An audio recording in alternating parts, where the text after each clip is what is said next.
right, good evening, everybody. This is the Town of Fairfield Conservation Commission acting as the Inland Wetlands Agency meeting of October 8, 2025. Thomas, Daphne Bowen, Richard Boucher, Jay Fain, Peter Hood, Ted Luxinger, Diane Saunders, Heather Rosenthal, and Salvatore Vassallo are all here. If we can just raise, stand, for pledge. Okay, I pledge allegiance to the flag of the United States of America and to the republic for which it stands, one nation, under God, indivisible, with liberty and justice for all. Thank you. And I will appoint Sal as a member for tonight's purposes to take the place of Kate. And the approval of the draft meeting minutes. We have number one is the Inland Wetlands Agency Site Walk meeting of August 13th, 2025. Do any commissioners have any comments or corrections? I just one, it's not, it's just, although you look at it, SIGHT, it's actually a sidewalk, SITE. Yes. But if you keep your eyes closed. Yeah, I just want, like I said, It's excuse me for being nitpicky, but I just want. The other thing is, I spell it as one word.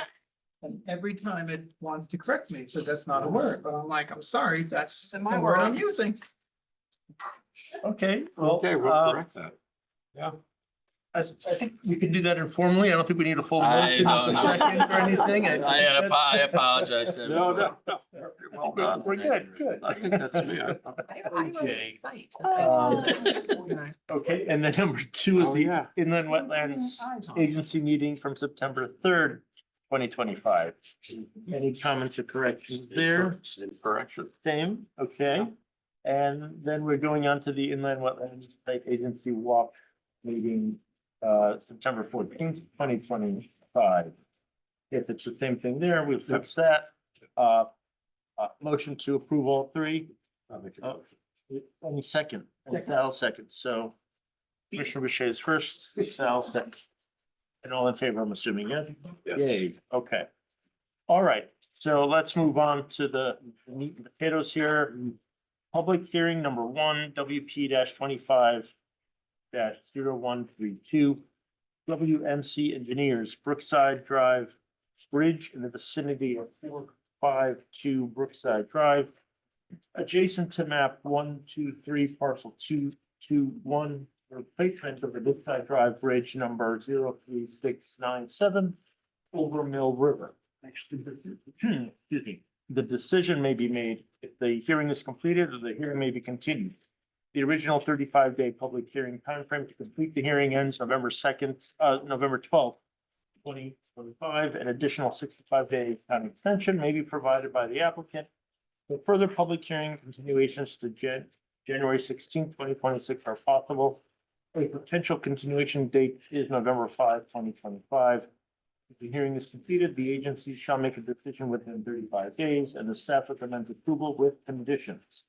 Hello. Please give us your name and relationship to the project.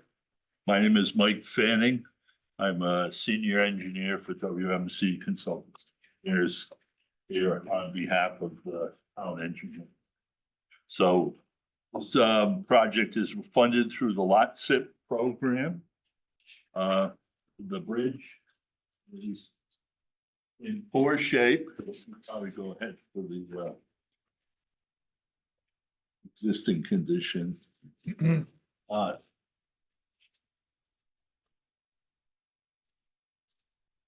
can't just leave it down.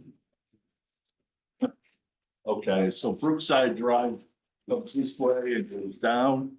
The reservoir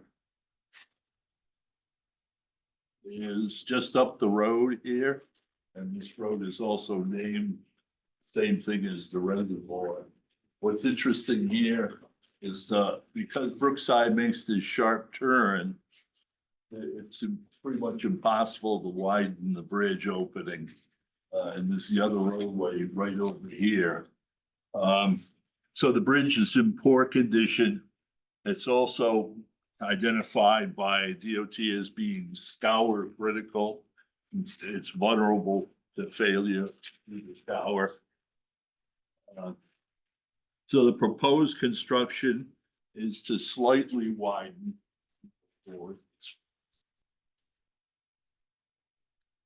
Slightly widen the bridge off to this side.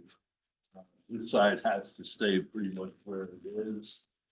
They're also going to be a little, so there's a little grading on either side here. And there's, for deep fisheries request, there's going to be a little parking area adjacent to the bridge to take advantage of the native trout stream that they feel the Mill River is. So the width of the road will be slightly increased to make the DOT standard for width. Go ahead. See what's next.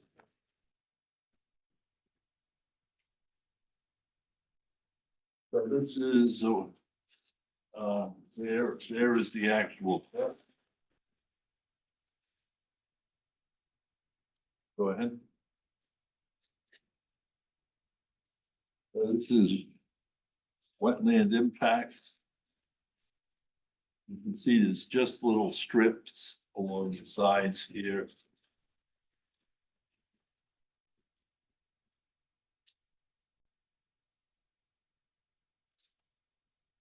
I have numbers here.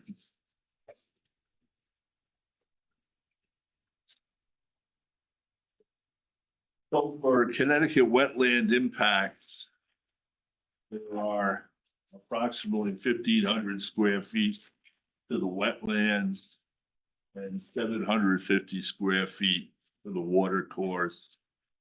So that totals about 2,200 square feet.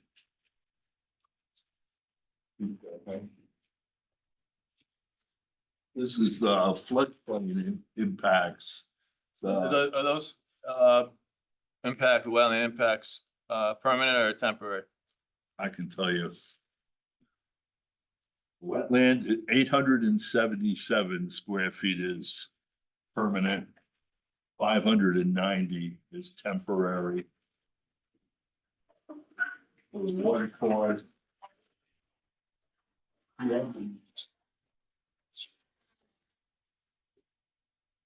265 square feet is temporary and 480 square feet permanent. Are you gonna Totals? proposing any mitigation for the wetlands that are being built? No, not really. There's no opportunity really to, Well, could there be an off-site opportunity? I we, think that typically, I don't think we've ever allowed filling without some type of compensation. well, if something is identified was. We could work with the town to do that. That's, Mr. Early didn't identify that as being an issue. I don't know if he wants to say anything, but certainly if there's some location. Well, there's plenty of locations. I just wanted to ask the question. Well, I'm sorry to interrupt you. Go ahead. Oh, that's all right. So to construct the new bridge, we'll place temporary abutments around the proposed the existing abutments. Remove the deck, demolish the abutments, place the new abutments, remove the temporary isolation stuff, and then put the new deck down. That's a couple questions about that. Sure. Let him finish. Is that, this All is. right, I just wanted to get one out so fresh, real quick. You gonna close the road? Yes. Okay. And I guess the second thing is, how are you gonna pump the water around? Commissioner, this is a public hearing. Okay. The applicant should have his say, however he wants to say it. And then when he's done, we can ask him questions. Sure. If you wouldn't mind jotting them down. so I that do have them jotted down, Okay. thank you. And then, because then we have, the process allowing people that want to speak also in support and opposition, and then we can go and do our deliberations thereafter. Please continue. Okay, well, since the cat is out of the bag, when I say cofferdams, it's literally a barrier around the abutments. There's no pumping, though. The stream is in the middle and it flows freely all during construction. So best management practices will be followed. The impacts are kept to a minimum. And in-stream work unconfined has to be limited to the normal time of year, which is June 1st to September 30th. Disturbed areas will be restored. And as I said, fisheries had some concern about this. They reviewed it and they only have minor comments. The blueback herring is it's not endangered state species of concern. So we follow fisheries directions on this. To go ahead, besides the local permit, because we're unable to build the new bridge that passes the 50-year flood unconfined, it hits the bridge. We'll have to do the PCN, the formal submission to the Corps of Engineers, which will also require deep to do a water quality certification in order to allow the Corps to do that.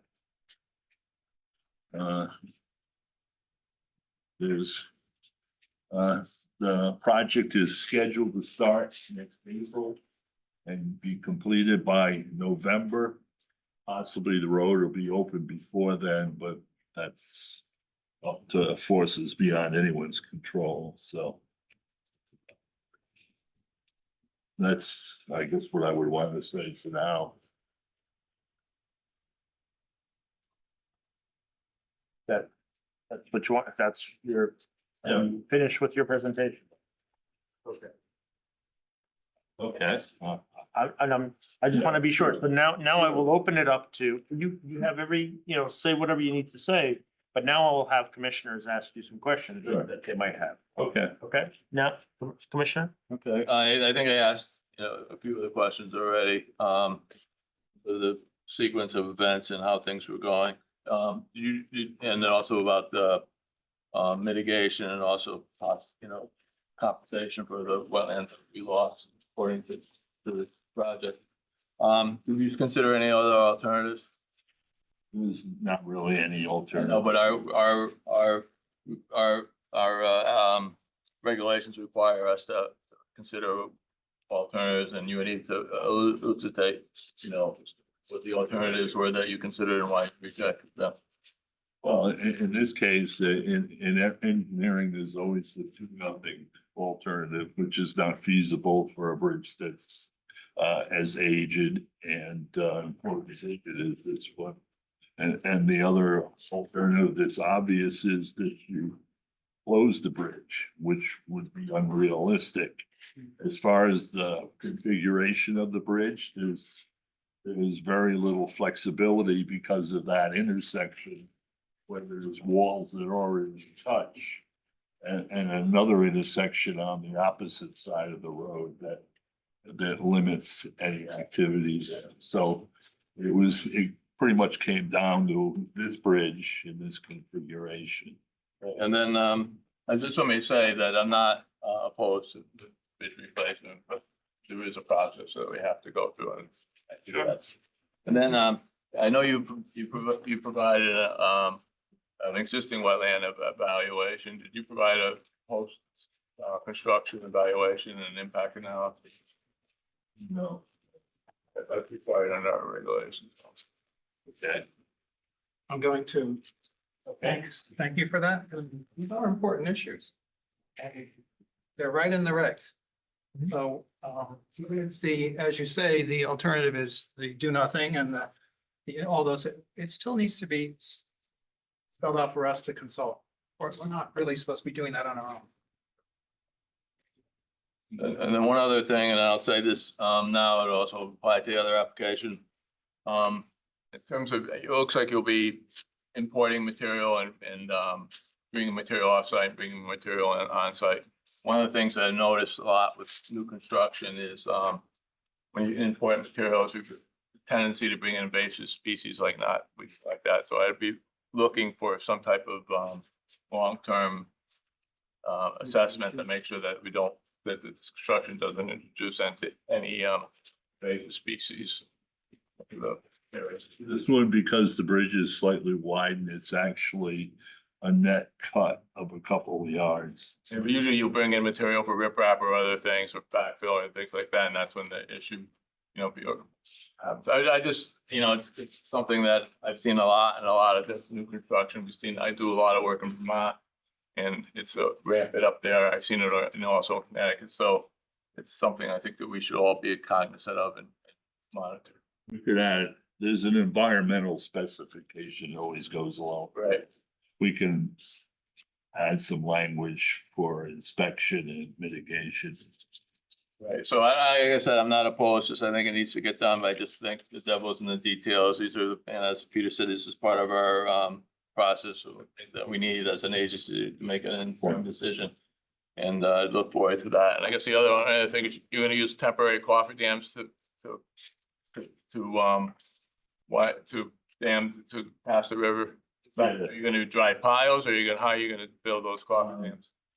Usually it's sheeting, but that's means and methods. We can't say how it's supposed to. I think that's something that we need to at least explore, and you need to bring that, at least that means and methods in terms of what you think might happen or what different alternatives for that. If the river is very shallow, they can do the large sandbags. That would probably be the most likely. Again, that's your call, but you need to bring it forward for us. We can't say that. That's the contract, at the contract discretion. Well, that's at our discretion, not the contract. If you want to make that a condition, that's fine, but we can't say that. And then, isn't there a 48-inch water main that goes right across that bridge? I think so, yeah. So It goes under the river. And so that's something that you need to protect during the construction process. Is that noted on the plans, and you have to protect that? All the utilities have met in the field, and there's a plan for how to move the wires, for example. They'll be displaced, all those things. Okay, well, again, I know about that, and I'd like to see that at least mentioned on the plan, so, contractor has, is informed of that. It's shown on the plan. Sure. Can you just, for the record, explain what you meant by sheeting? It's steel There sheeting. were many different parts. Steel sheeting, you see it all the time. It kind of zigzags.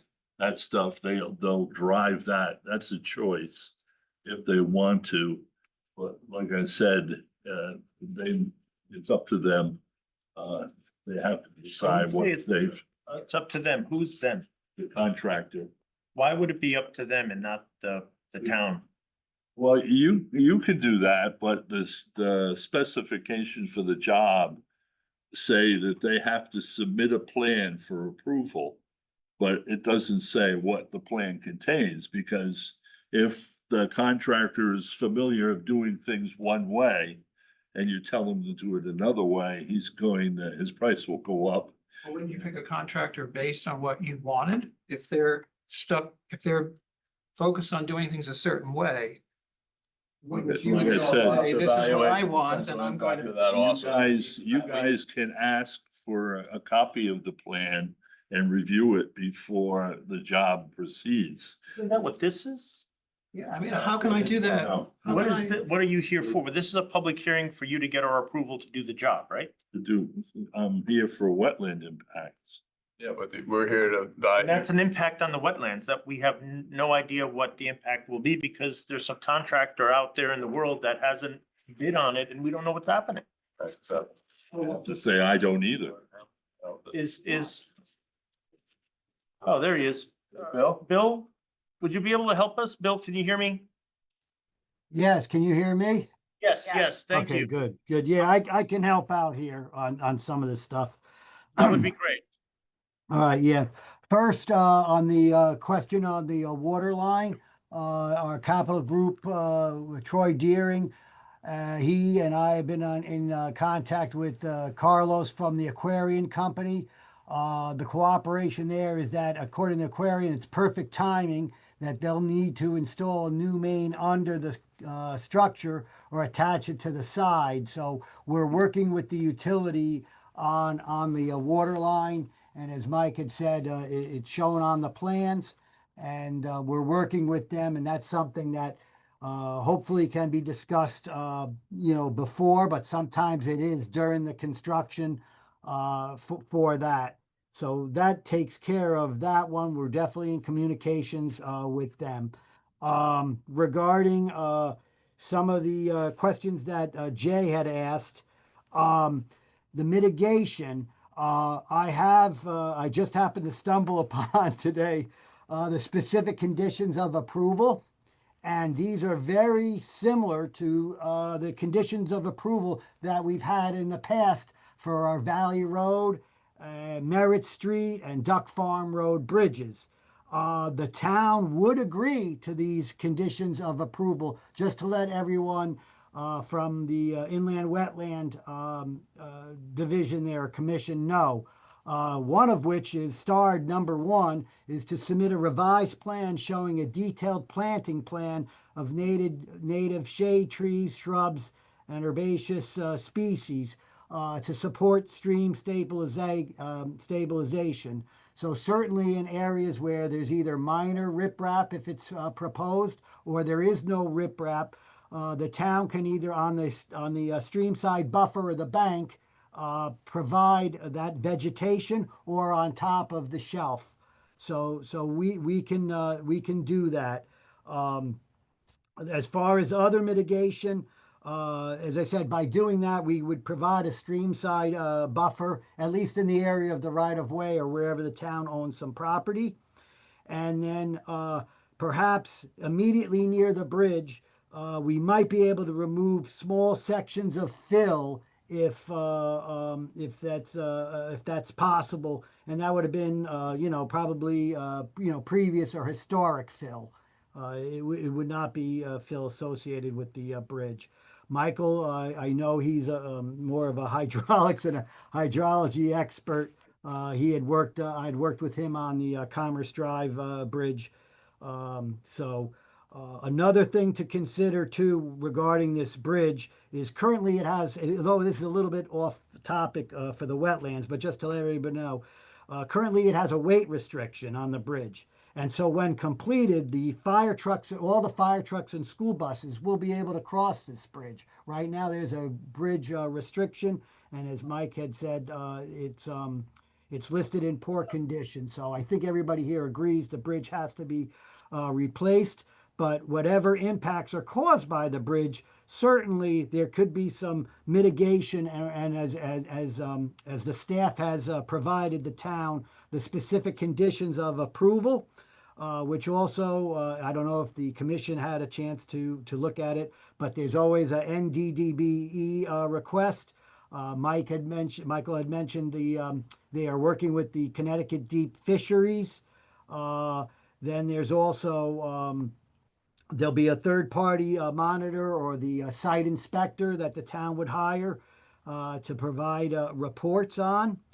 And then there's even things about compliance with the engineering department and town planning and zoning.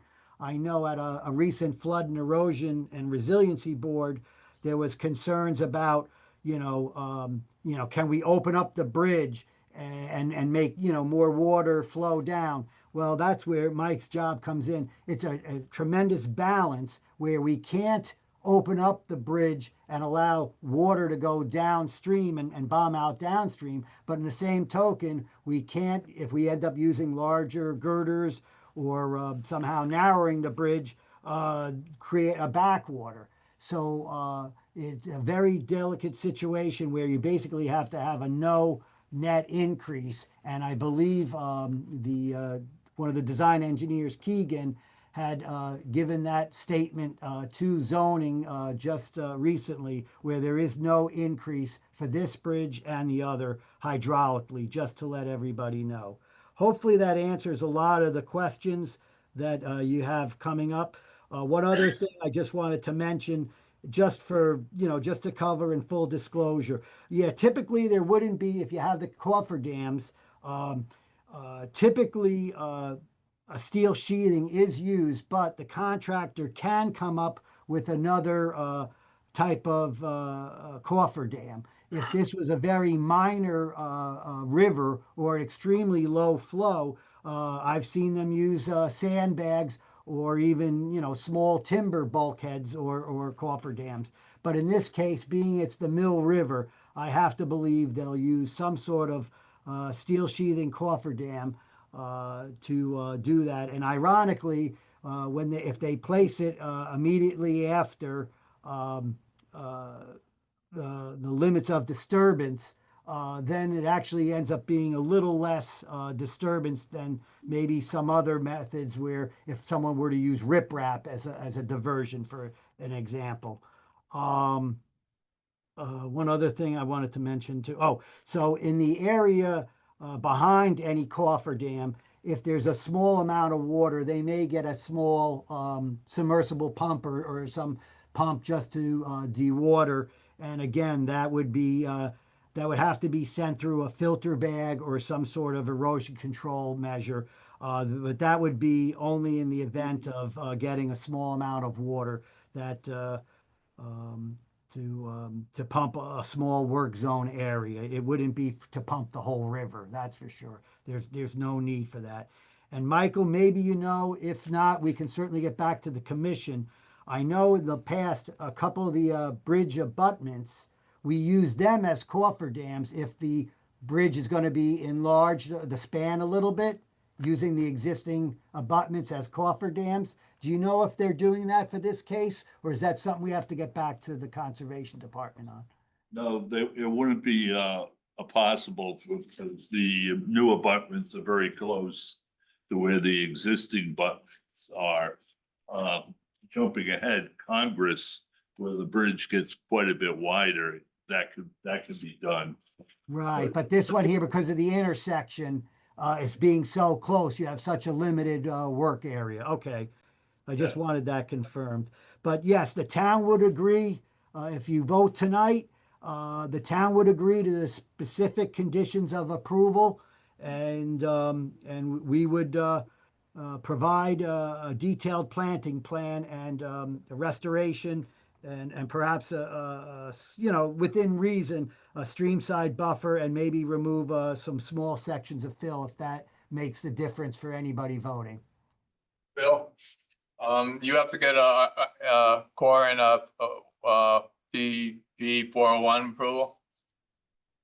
Yes, he does. Yeah, I would assume we So do, that yes. You're not looking at starting, it's not critical that we vote for this tonight, in other words.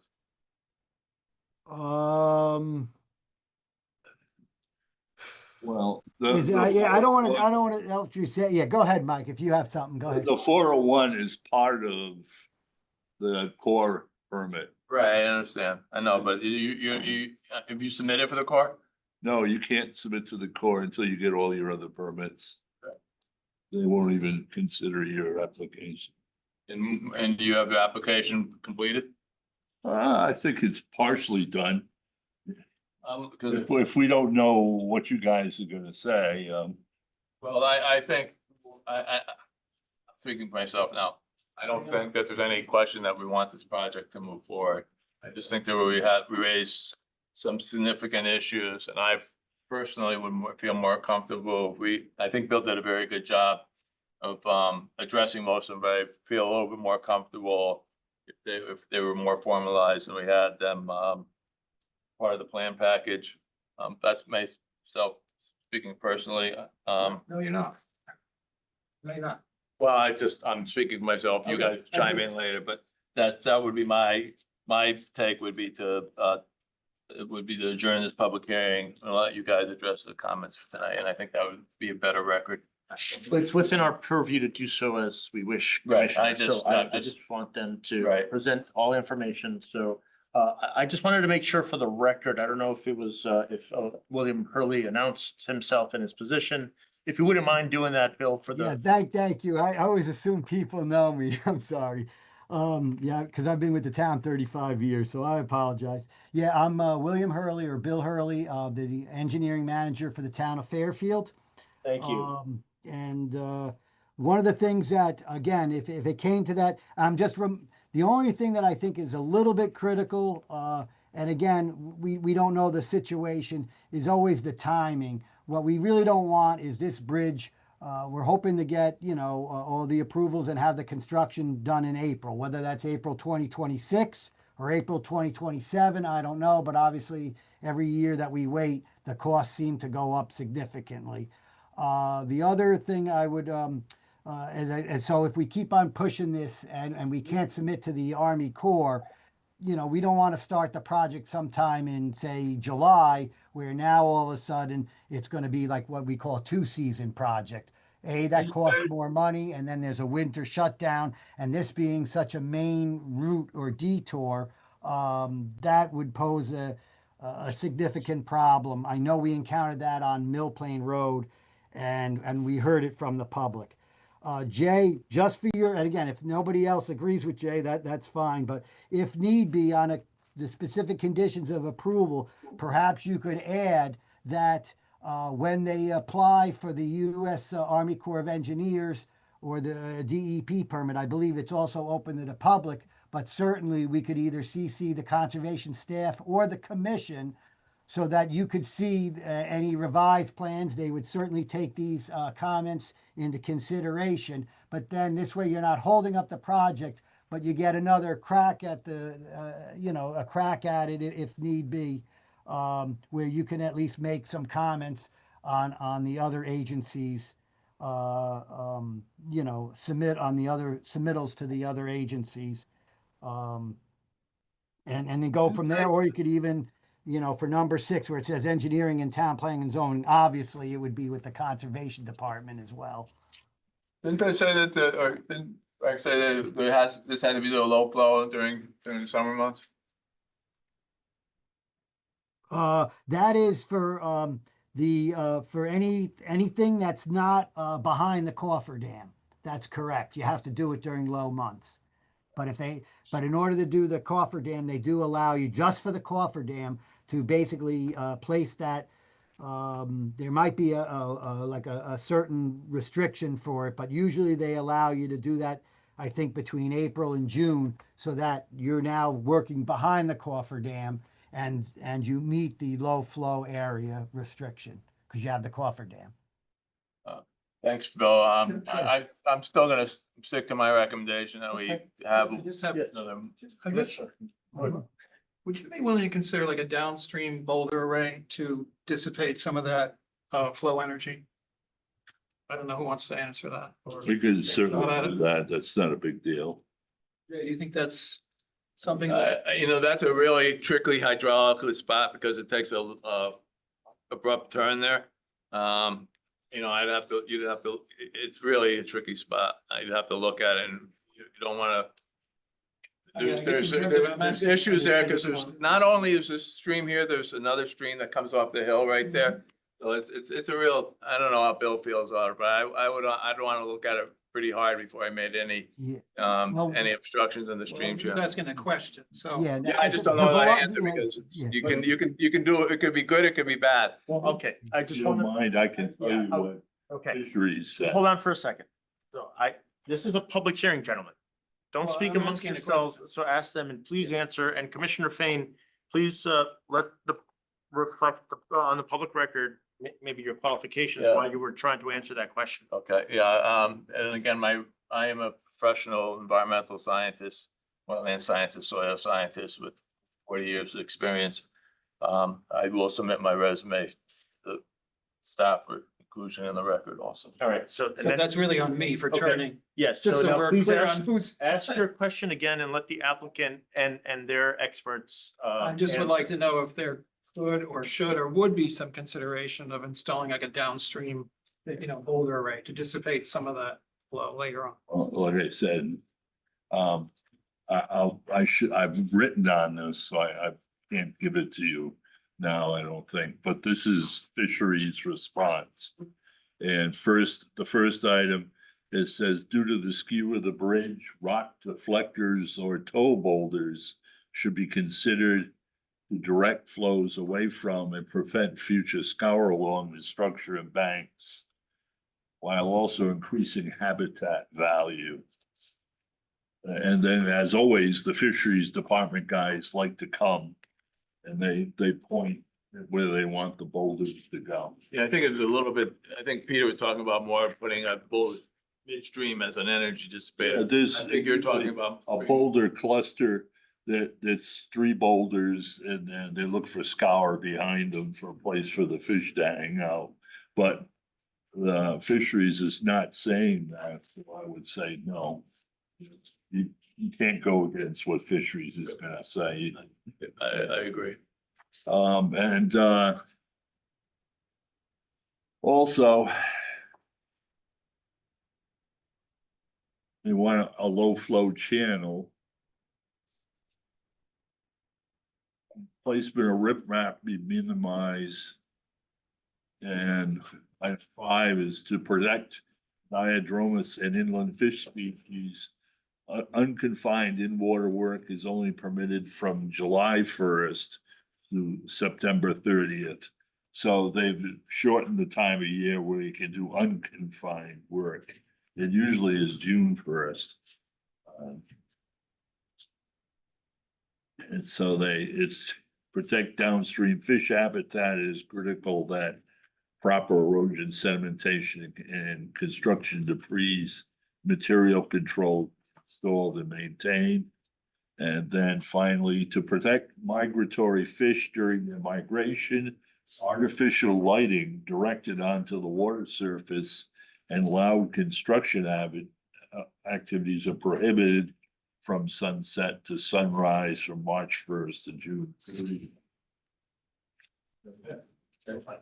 Commissioners, any other questions? I had a question on timing. You, Marcelo? and on the screen, I heard project must start in April to avoid being in 2 seasons. But I also know I live, first of all, I live in the area, I live around the corner. I know the bridge is in poor condition. It's a great thing that we're redoing it. But I also know that the area is visited by ospreys and other migratory birds in April, exactly when the project is supposed to start. So I was wondering if there's any opportunity to delay the start. And I just heard that this seems to be a most favorable period later on in the season for. We're gonna have one construction season now. If it goes a little bit later than April, you could probably get it almost done, but then all the restoration type activities will be the things most likely postponed, because they're the last things to happen. 8 months is a pretty tight window for a bridge this size, so I think preferably it would start in April.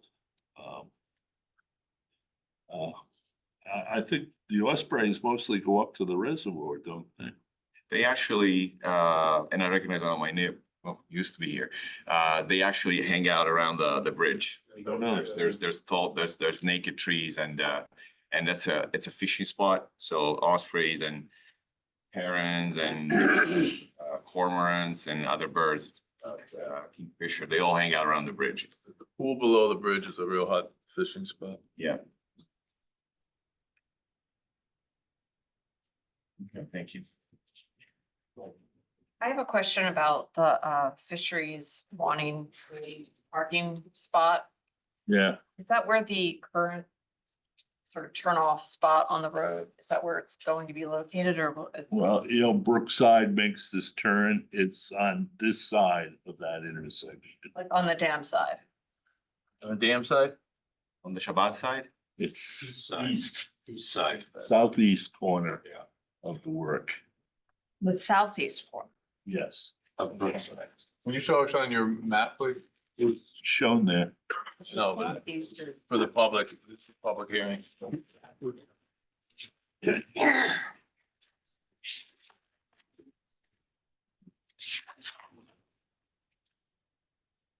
Probably any sheet I can point to the place, even if it's not. It's gonna be right down in here, Oh, Oh, okay. because the road is here. And so you have to go to the other side of the road.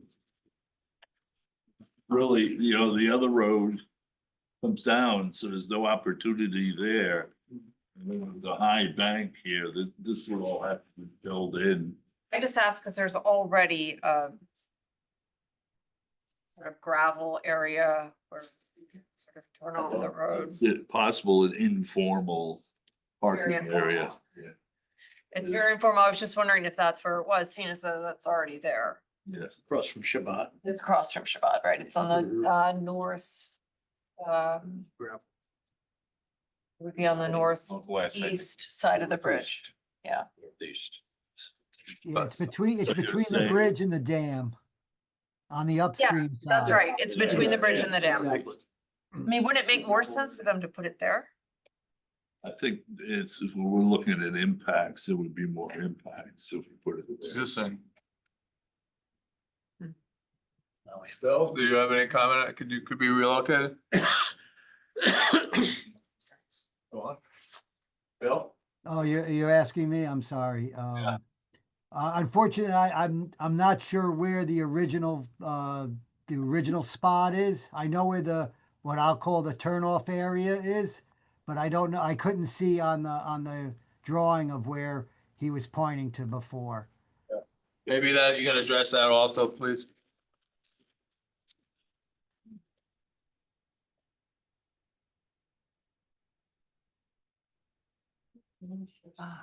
And that was, were you referring to the staging area, or what was the area you were referring to? Deep is requiring a parking spot for fishermen, and we're trying to, Oh, a permanent parking spot.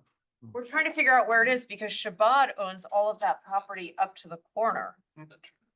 I believe that house that newly constructed house there is for one of their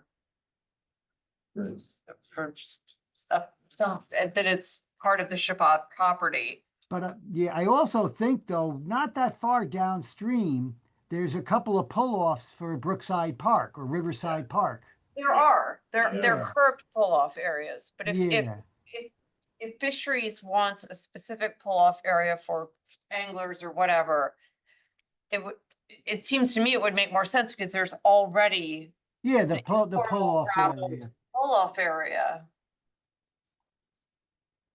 Yeah, instead of for making- after construction, yeah, that definitely, we could look at that as a spot there. I know that pull-off has been there for a long time. I don't Yeah. know why it was created. I don't know if it's for snowplow purposes. I don't know, but for fishing and snowplow, you don't really have to worry too much about that.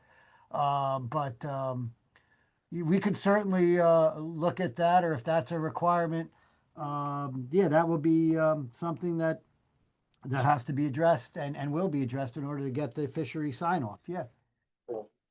Okay. Commissioners, any other questions of the applicant? Nope. All right. I have a question. Yes, So on both applications, it says that there'll be critical habitat disturbed, right? And I know this is like, we're just kind of, Semantically, it's like, what are we talking about? I know sometimes we're talking about like, what are we really looking like? What's really involved in this critical habitat? What are we disturbing and how are we gonna mitigate it? Like, what is it that we're? I don't think we're proposing to disturb any critical habitat. It actually says, by the end of the- In both of the applications, it says that there's any portion of the property occupied by natural diversity database or critical habitat. Well, or is the word there, there's no. When you look at the blob maps, That's semantically what they say, but critical habitat is shown differently than, just the regular NDD. Yeah, but excuse me for interrupting, these are trout streams. It's considered, But I think it should go into the, the planting plan that we have for restoration after as well, like to understand what it Yeah, is, well, like. I mean, I yeah, just I want to think make what- sure we get to consider everything, because it's not all Just- here, like, It's just wetlands, just common that's what we're here common- for. wetlands if I. It's not anything more exotic than that. I'm a little uncomfortable with that term. Yeah, So- okay. It's not a good thing to say in this room. I I'm sorry, understand, that. but it's not critical habitat. All of it is Okay, critical I'm just saying that habitat. term sounds. So Well, let's understand like I why say, you're here, right? Semantically, yes, but from deep standard, it is, so. Deep is looking for the fisheries part of it, right? Is that one No, of them? no, the NDDB is everything else. Everything else, Right. okay. But for our purposes, though, you gotta come, you have to get our permit or our permission first to be able to do Yeah, that. I understand that. I'm just troubled by the word critical habitat, which infers something that's not true here. I mean, I'm not just counting the value of wetlands. I'm just saying that's all there is wetland. So, But it's not eliminated specifically by some sort of information. And why is the language is there, so. well, I would ask you then, if it's a wetland, why would you call it anything else? I think what Heather was asking was she was reading the document, and that's what the document says. It doesn't say there isn't any. It says that there could be. And that there could be two different. There could be, on every one of those maps, they go by town or city, Mhm. you could have critical habitat. But critical habitat is shown differently than in endangered species. So in this case, there is no critical habitat. But semantically, that's the way it's stated in the document. I would hope that there would be then some follow-up language that would say, Fine, so. define it. again, I think Is what, there an intertidal activities there? Title? Intertidal, No. things like that. I mean, I would think that those things would be all kind of delineated as not being present, and I would be comfortable.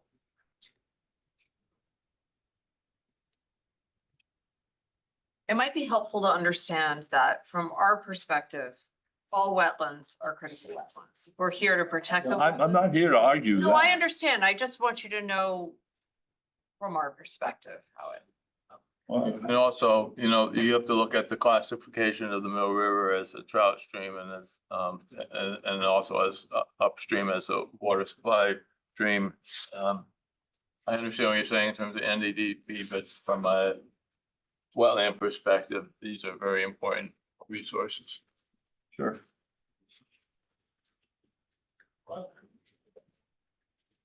All right, if there's any further questions. I mean, if I may just speak really quick. Yes, please. As I said, I'm not, as I said, this has been handled by the capital projects group. But for the former Congress Street Bridge, I'm talking about when we did just a repair years ago. And again, this is something that fisheries would either say to put in or not. The J hook vein, the rocks that create a little scour hole for the fish. That is something that we could possibly do as mitigation for the fish and habitat. And the NDDBE has Mike, has that been submitted, and did we get that back yet, or we haven't yet? Yes. Okay, so they have made that, they have submitted that, and yeah, from a Connecticut Deep standpoint, they've given you comments, or they've given you approval, correct? The design addresses their concerns, yes. Oh, okay, all right.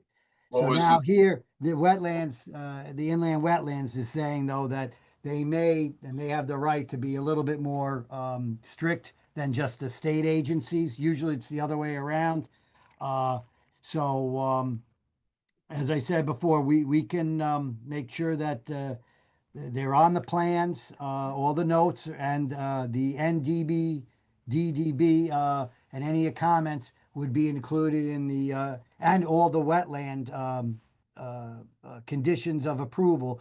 They're all submitted to the contractor as part of the contract bid, just in case anyone didn't know. I think it would be very helpful, Bill, if we could get a copy of the NDDP and see what their species of concern and how it's addressed. Appreciate that. The only species concerned was the fish. Well, that's what we need. That's information that's important to us. Okay. Anything further from the commissioners regarding questions to the applicant? I feel like a little bit like we're being asked to do is to approve it with conditions that the changes that we're talking about may come integrated into the plan, but we won't see that. We don't, That will come down let's the get the line. public hearing Yeah. comments from the public and then let's talk about it. Saying where I'm sitting now, Well, this is the first time down. You have until, what did it say? So January 16th, if you really want to take it to that limit. So, but they are asking for a little bit quicker of a timeframe. All right, so are there any more, is there anything else, Bill, or would you like to add anything further? Well, certainly I haven't heard anything that's not doable. Okay. So can you elaborate on that? If you want a planting plan, we do those all the time. That's not a big deal. Copies of any documentation we've already received. That's not a big deal either. It's Okay. whatever you guys want to see. Yeah, well, it's important, well, maybe we'll go over it before, but there was other things that we asked for, so it's important that we get, if you want this to move forward quickly, that's the next meeting that we get everything that we asked for. Okay. All right, well then, in that case, I will ask, is there anybody here in the room that would like to speak in support of this application?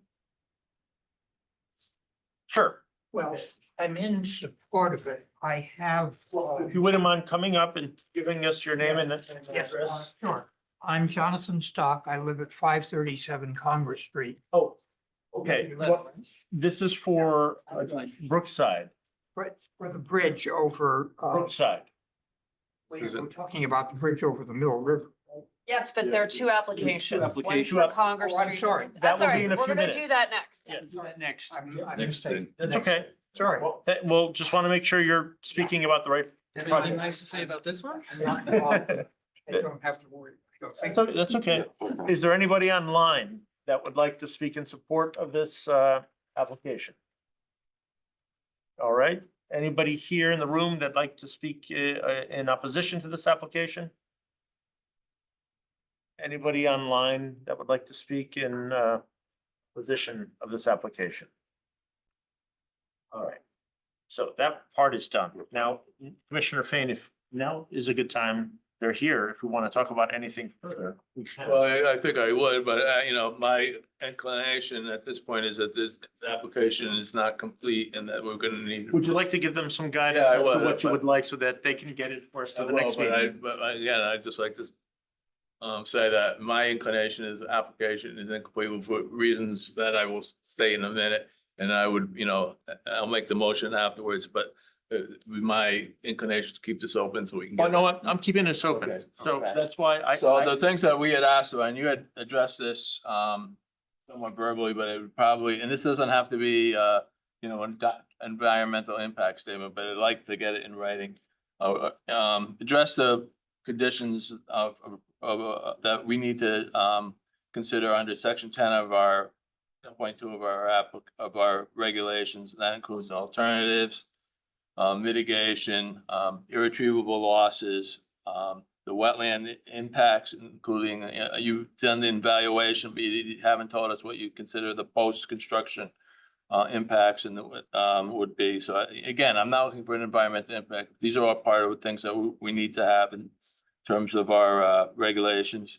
You talked about a planting plan. I think that's important, especially as this is a trout stream. So it's reestablishing some type of riparian buffer and overstory that help with thermal impacts be important.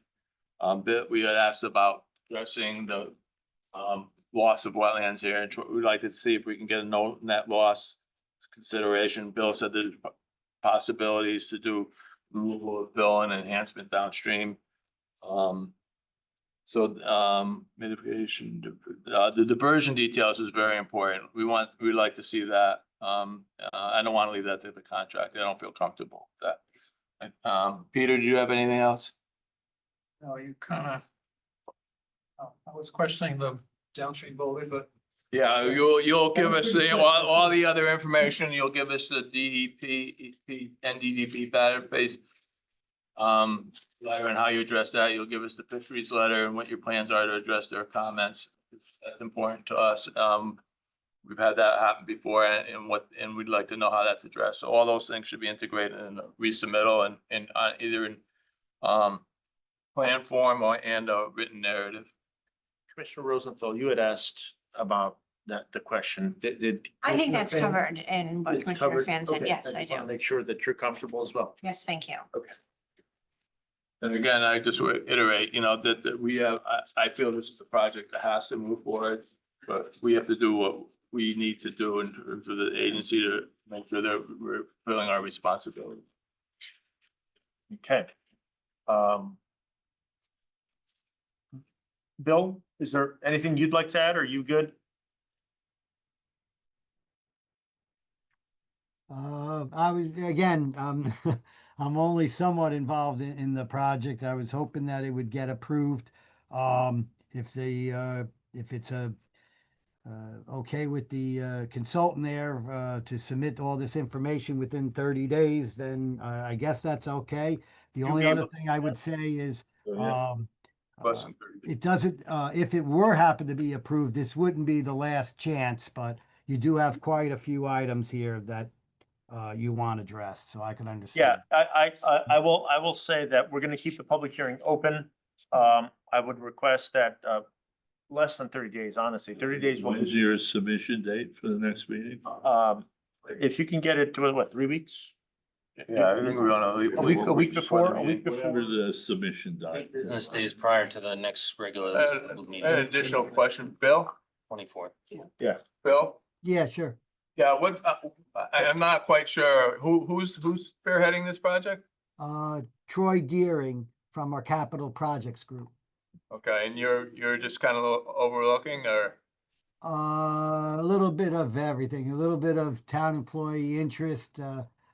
Started this with the design. I've worked with WMC and just, as an interested town party. Because, we're used to working very closely with you, so, we value your input and we value your participation. So I don't know how it works in the town, but hopefully that message gets through. All right, thank you. Okay, so we just calculated the date. It would have to be in by November 14th.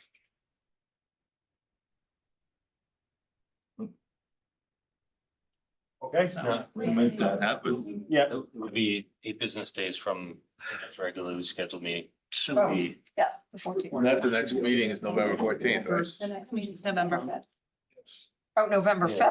5th, So 8 days back from that. from November 5th. Yeah. From 8 November days 5th, back, yeah. not forward. October 24th. The And 28th. we're already short because we're in the tonight's the second Wednesday of the month.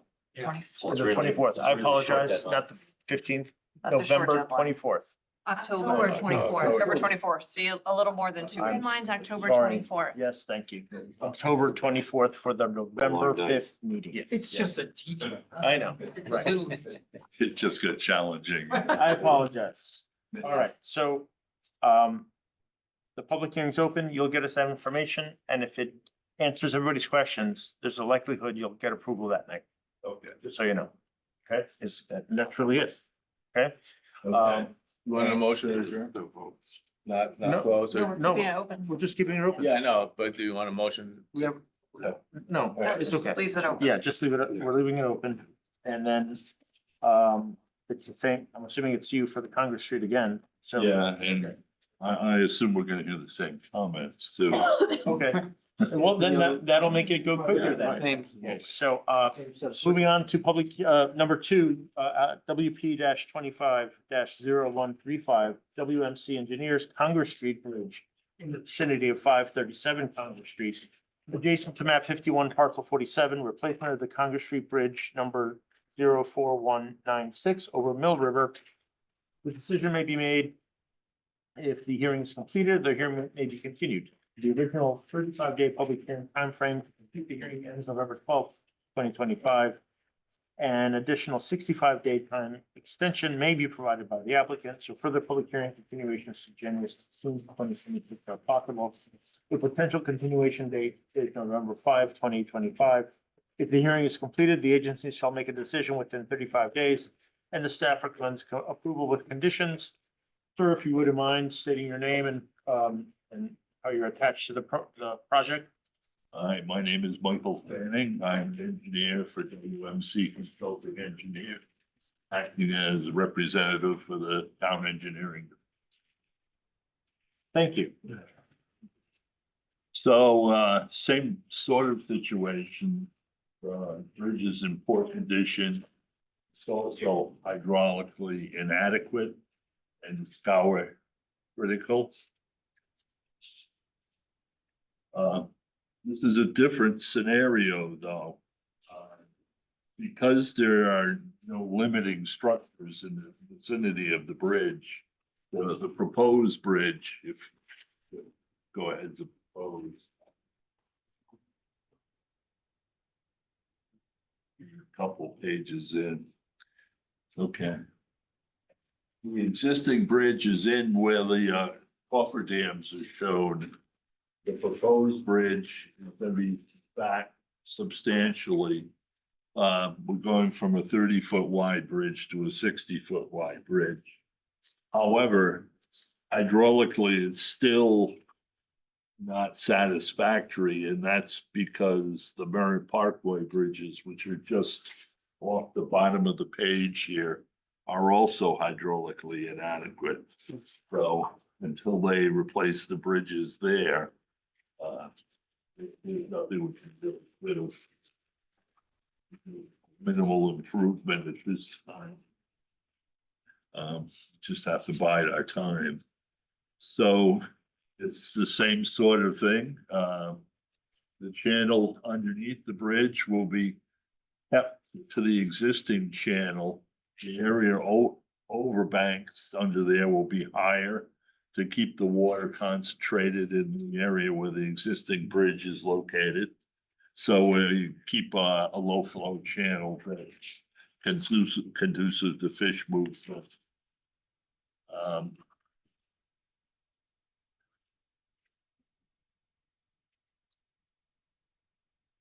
So it'll be founded on piles, so that's not, well, really doesn't impact anything. Everything will be replaced, the wing walls, parapets, and bridge railings. You'll have erosion, sedimentation controls, temporary cofferdams. Making road work and utility work, same thing, will have to have some relocation of utilities. So once again, this fisheries is concerned. They offer same sort of recommendations as before. It's verbatim, really, to the fire. Went through. The one thing I'll note is one thing extra. They want to see the plans again. Want to redo the plans when they're finalized, just to ensure that they expressed their concerns. I think we weren't able to find any place for a parking spot here, so they had asked for one, but we were unable to find anything satisfactory that we could do there. So, as far as wetland impacts are concerned, you know what, one other thing to point out is this bridge is 3/4 in Fairfield, but this corner up here is in Easton. And we've already been to their meeting, that's pending too. So what you have for wetland impacts is for 3/4 of the bridge. The rest of it we gave to them.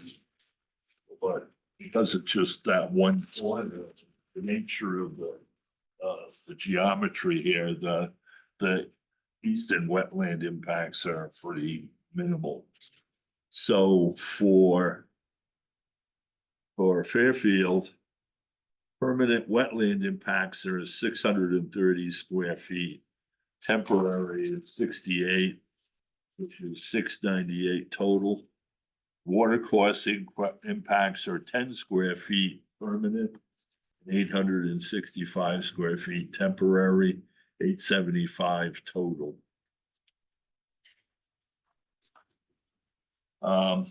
Now, just jumping ahead, there is no planting plan or mitigation plan included in this either. We weren't aware that we were required to do that.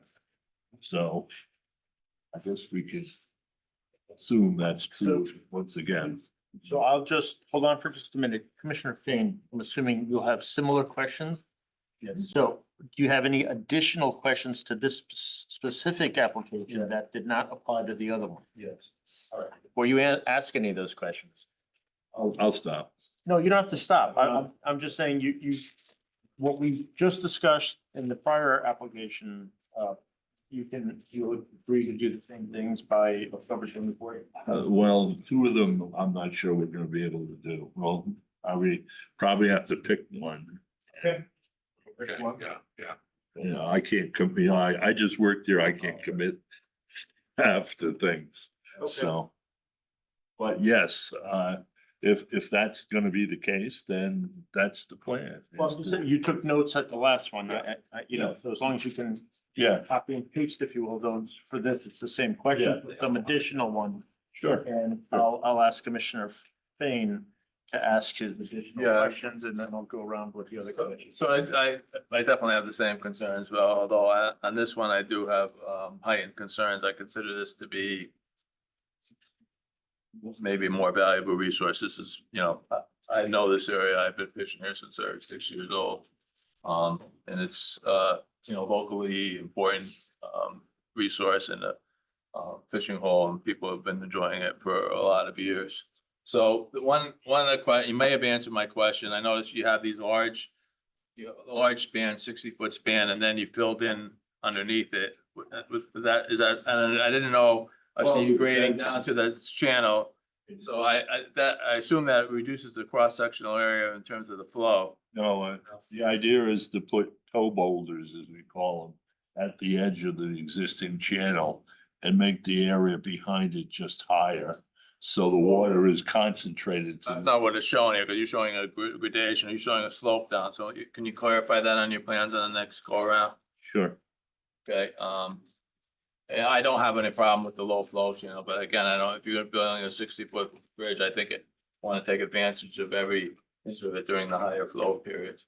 I see, and those dark lines on the plan, they're not labeled. What is that? Is that just the edge of the stream channel? Is that erosion? Dash lines? Yeah, That's the preferred location for the coffer damming. okay, so then, and again, we're gonna get back into that, because I noticed you have a divergent plan, but it's very low on detail. So I would ask you to, again, provide us the details on, especially at this one, this is good flow, there's good high flows here, although it's the same river. So how you're gonna handle those flows with the coffer dam or whatever you're planning to do. I don't think we have a water line underneath this particular stream, but there might be other utilities that I don't know about. There's electrical in the vicinity, as there always is. But those are overhead, right? Yeah, but I see you adding some drainage. I don't see any mitigation for the drainage. Is there anything you could do for the catch basins and the discharge? Can you pull that discharge back and add a kind of a plunge pool and some kind of energy dissipator and some kind of a. We can look at that. We're just putting new pipe on an I existing. know, but here we are, we're doing this, so we want to kind of bring it up, use the best management practice and bring it up to speed as much as we can and improve it over this existing situation since we're spending considerable amount of resources and money on this project. I'd be happy to reiterate the different same comments as the last application. Yeah, if you wouldn't mind. So we're talking about, again, the diversion details, how we're gonna compensate for whatever vegetation is lost and a planting plan, both for riparian enhancement and possibly a plan to mitigate for the wetland loss. It'd be nice if we could, I know there's been a lot of, I think in the last storm, one of the last big storms, there's a lot of damage done to that resource and to that river.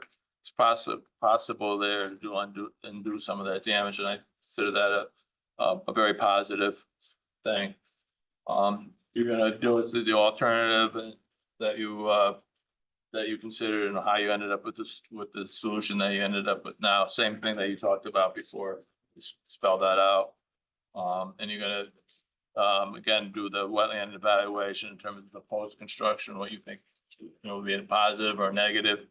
And what we need to do to mitigate that and how I think it's mostly a trout here and how those will be protected. And then you go through our section 10.2 and just go through those criteria and explain how you meet those criteria. Did I miss anything else? Since it's a public hearing, could you kind of just do a word or two about what you mean by hydraulically inadequate? You said it was in hydraulic and it's gonna be hydraulic. So people understand what you're talking about. Sure. There's a sliding scale for conduit bridges. Less than a square mile drainage area, 1 to 10, more than 10 to 1,000. And by the size of the drainage area, you identify the design storm. And pretty much every bridge we do, the design storm is the 100-year storm. In theory, you're supposed to have 2 feet of underclearance from the bottom of the structure up to the top of the water. That's not gonna happen here. And then to trigger the PCN for the core, we're not able to pass the 50-year storm. The 50-year storm, I don't believe goes over the bridge, it just hits the bridge.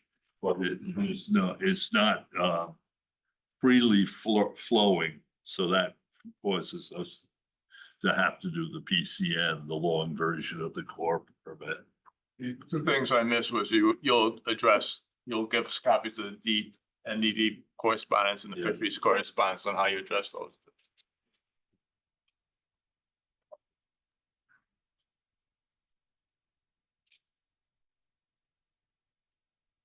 Thank you. Okay. Commissioners, any other questions of the applicant? Any other questions from the commissioners? No.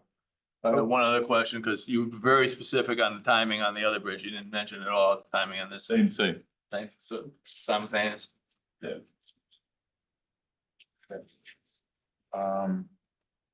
All right, so then if that's the case, is there anybody here who'd like to speak in support or make comments about this project? Please give us your name and address. Thank you. I'm Jonathan Stock. I live at 537 Congress Street in Fairfield. And the bridge in question is, right adjacent to my property. I'm very happy that some people have enjoyed fishing, and I've probably seen you going by and we wave and I love it. I'm very supportive. I have 2 concerns.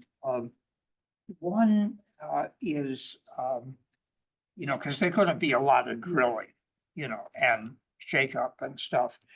And what I think back to is that Merritt Parkway Bridge project in 2014, when, it was deafening for there was a special concern, about the security of flooring and basement area. Basically, the house is very secure with the pillars it has now. It's treated wood, Mhm. rammed up at third cellar. So that's fine. But, you know, if you have the seismic effect, you know, is concerning. What happened with 2014, it was actually further away. But, and there was an intervening structure, which has now been removed. Nevertheless, it was much more disturbing and threatening. The solution at that time was to put a company, which I mentioned here. I mean, it probably would get bid out anyway, but they are still around, O&G Industry. And they simply put a seismic measurement device on my property, and there were guidelines. And so what was done was calibrated against the guidelines. So, you know, everything turned out fine in the end. Here, it's closer to my actual house. I mean, because, you know, I don't know what the impact of that would be, but I think what worked in 2014 would doubtless work now. And it was called a seismic impact recorder? It was, I forget the actual, O&G will know. Okay, just a quick question. Is that something that would be possible? That's done in circumstances like that. It's, If we were to make it a condition of this, would that be something? If you could ask that question. I have to ask the structural engineers about that. That's Yeah. not my field of expertise. So I'm asking if you wouldn't mind, whoever you have to ask, so you can have the answer by Sure. the next meeting. Sure. Okay. And, you know, the only other concern I had, and actually the hope I had, was the flow of the river afterwards. When the Heritage Complex was built, originally it increased the flow, water flow, you know. And at that time, it was threatening to the bank, which we were able to resolve because, you know, in fact, it was cranked out and was the contract, but they simply dredged up foliage, you know, and put it, and that took care of it. The changes that were made more recently were also pretty good because the flow was directed slightly northward, you know, so that was even more secure. What would be nice is if in the channeling of the bank, flow shifted further northward toward the Haven, because when I was a kid in the 50s and 60s, that was open water. You know, and it certainly would, you know, the birds could float around and ducks and everything else. It was environmentally more attractive. Now, what we've got is, you know, sort of growing lush and weeds, you know. But I think that probably would be a nice thing if that would happen. And other than that, I don't think the only other things, what did I jot down? Just really quickly, if there's gonna be another hearing, which I gather they we'll get notification naturally. And also, okay, and we'll get a link, I suppose, to the recorded hearing. Sure, yes, all of that's public. All that's coming. And so really, that's pretty much all. Okay. I mean, I realize it's a necessary thing because obviously, you know, You're right on it, so I'm happy that you're here to discuss Yeah. with us. Well, thank you, and I'm really appreciative to Mr. Bishop and the entire commission and everybody for, you know, I know that I'm in good hands and, you know, and I am alerting my Easton friends and neighbors because I'm, you know, 50 feet. Yeah. And, you know, there are at least two structures That big red one, my colleague, Professor Lucario, is essentially the same house, there in the line of fire. So we're all talking. Well, thank Well, you. thank you very much. Thank you. Thank you very much. Um, Just out of curiosity, the other property which we were discussing, where is that? Where the bridge, that red bridge is? It's down by the dam on your Lake Mohegan. Oh, okay. Yeah, On Lake Mohegan itself. Brookside Drive. it's part of Oh, I know Brookside. Brookside Drive, yeah. Where I ramble around. Yes. Okay. Thank you very much. Thank you. All right. Thank you very much. Is there anybody else here in the room that'd like to speak in support of? Is there anybody else online that'd like to speak in support of this application? Anybody online that'd like to speak in opposition? Anybody in the room that'd like to speak in opposition? Okay, and one last time, commissioners, any questions from you guys before we continue, keep this hearing open and continue it to the next meeting? And same dates apply. I'll make it clear, October 24th for the meeting. That'll be November 5th. Okay. Thank you. Thank you. Okay. All right, All right, thank you. moving on. Rule 6 applications. Thank you. Awaiting public hearing. One is WP 25 0140. Stofa Homes, 590 Sturgis LLC, 590 Sturgis Highway, parcel 247, map 247, parcel 26. Construction of a new single-family residence with in-ground pool, patios, and cabana and associated site work in the regulated area. And that public hearing is scheduled for November 5th, 2025.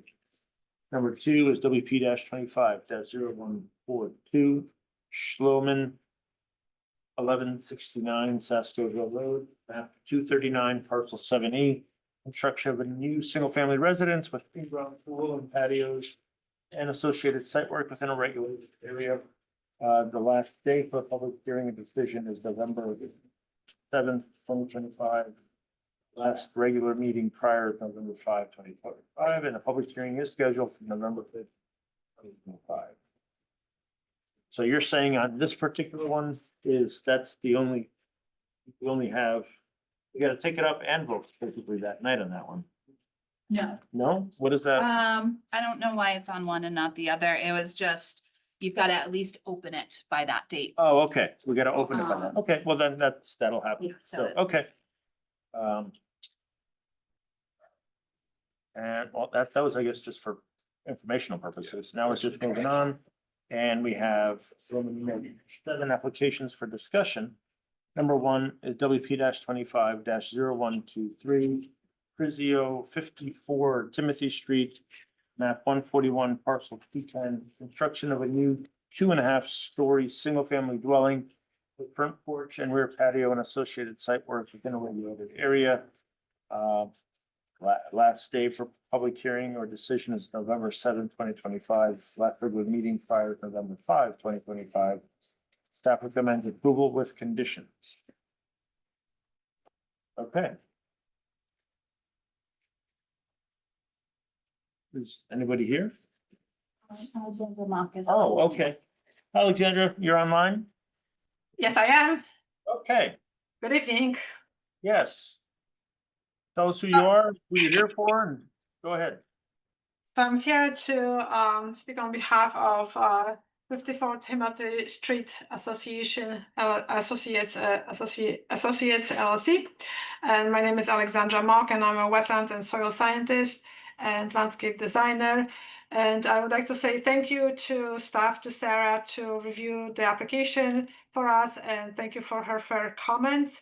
There are a few outstanding conditions, I believe, here, which maybe will be good to discuss. And I will try to open my map, which I don't see it here for some reason.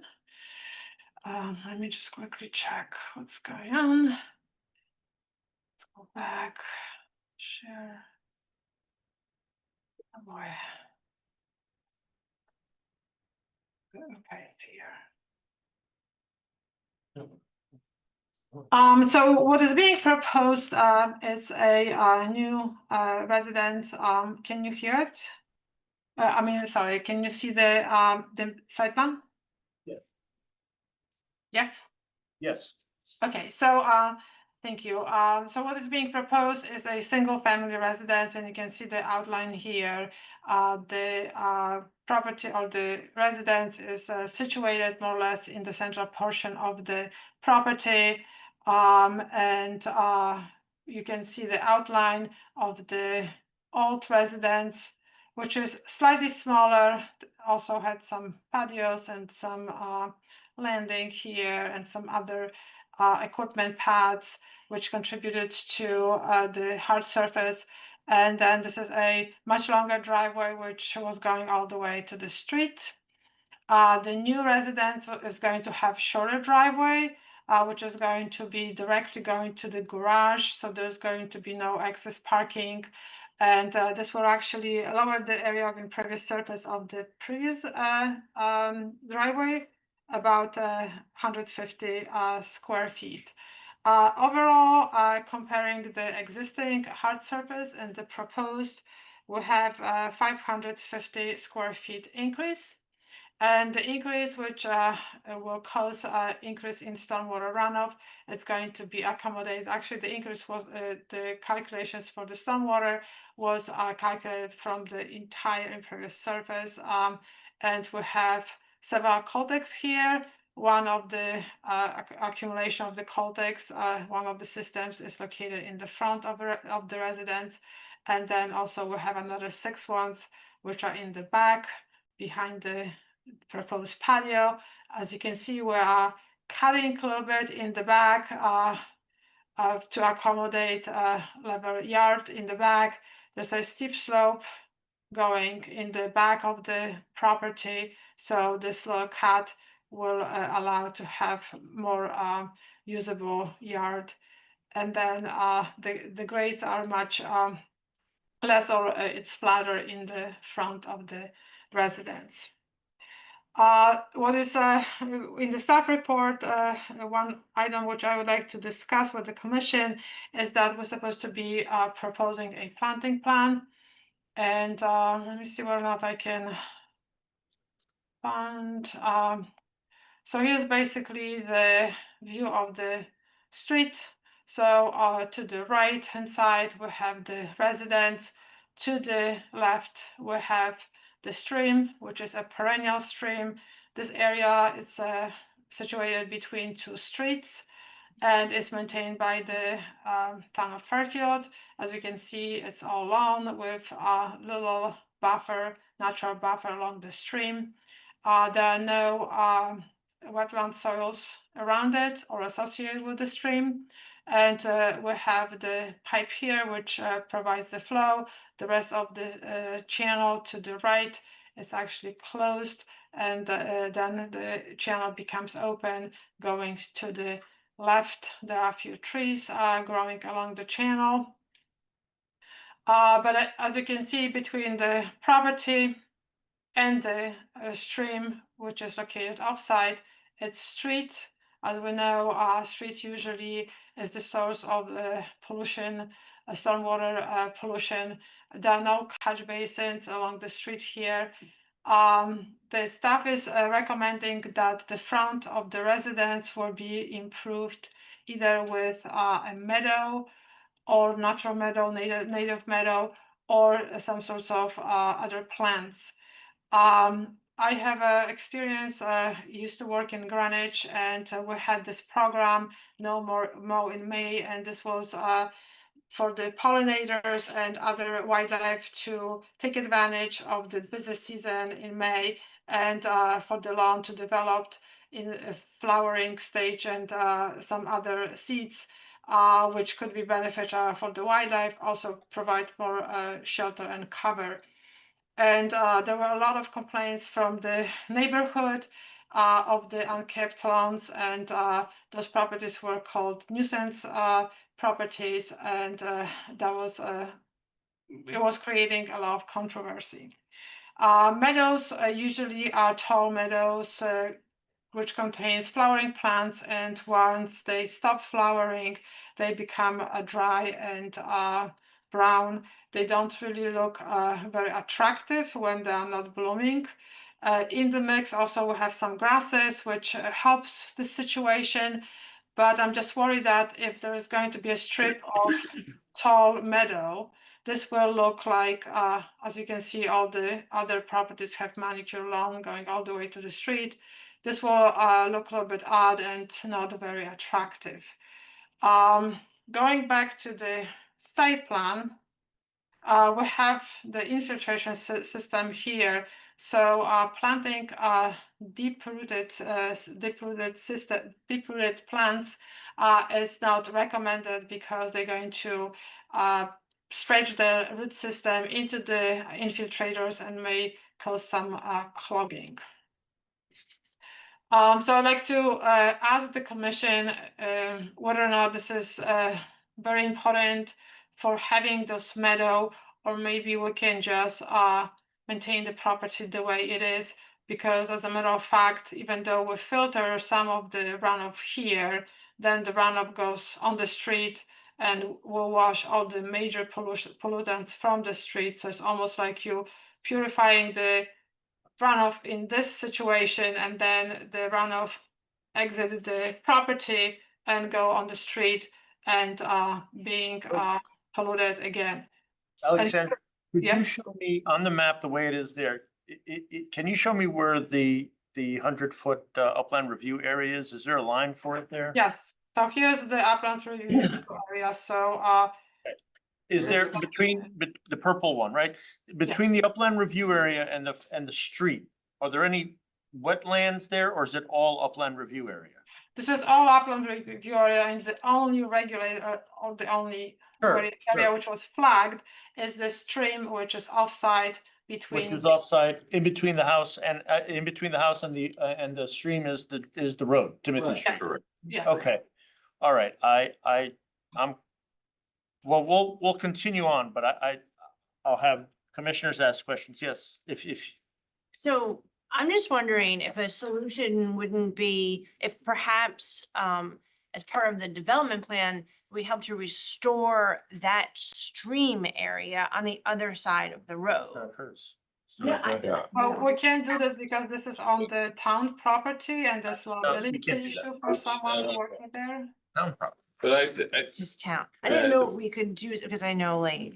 two things. I know that stream pretty well, and it's pretty heavily infested with Japanese knotweed, so it's not gonna be easily. It doesn't apply to this. I don't You have a know, problem. Alexandra, I think what would be a good compromise is that if you put in some type of a pollinator garden, and use and agree to use only native material for the landscaping for this project, I think that we could work with that. So we will be happy to commit to do the foundation planting in the front, consisting of native shrubs and herbaceous ground cover. How about doing a small pollinator garden, you know, along the, what is it? What side of the cut property line is that? South, I think, southern. Well, we're talking about this one, which is the southern property line. This is on the north.